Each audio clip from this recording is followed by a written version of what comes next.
what can you eat in the morning if you are training first thing?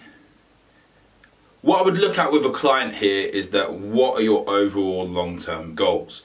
What are we currently training for? What is your coach doing the programming? What are they telling you to do your session? What do you want to get out of your sessions? Looking at fat loss, we could then look at doing some fasted training.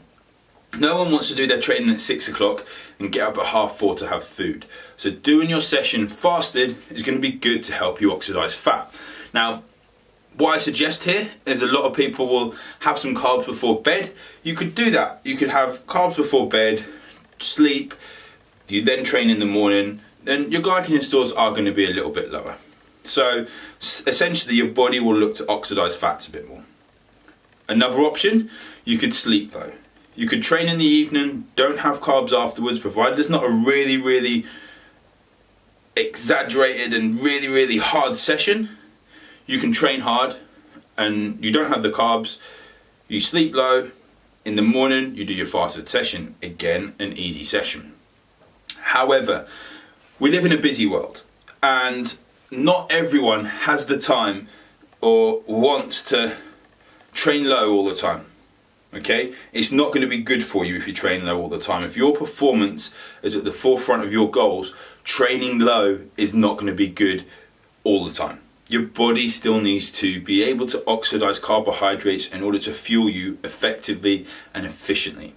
So what can you do here?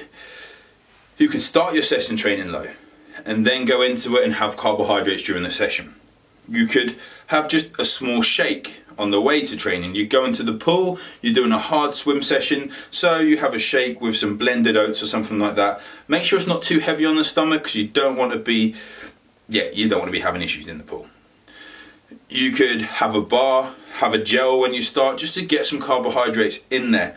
Essentially though, what you are doing the day before is going to fuel this session.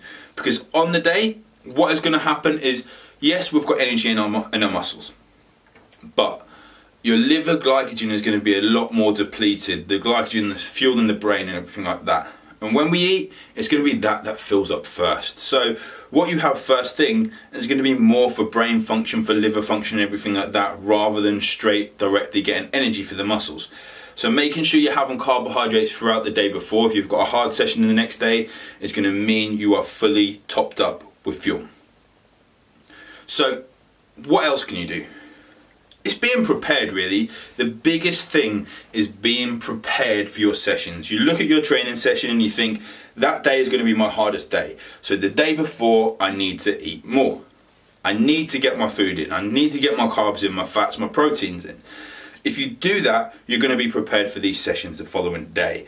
If you don't, if you use this excuse that I haven't got time, which is a bullshit excuse, then you are not going to get the results that you say you want to get. It sounds harsh, but it is honestly the truth, because I haven't got time, but it's simply saying I'm not prioritizing my goals. So I say I've got the goals, but I am not prioritizing them, because everyone has the same amount of time in each day of their life. Just people prioritize different things, which is totally fine.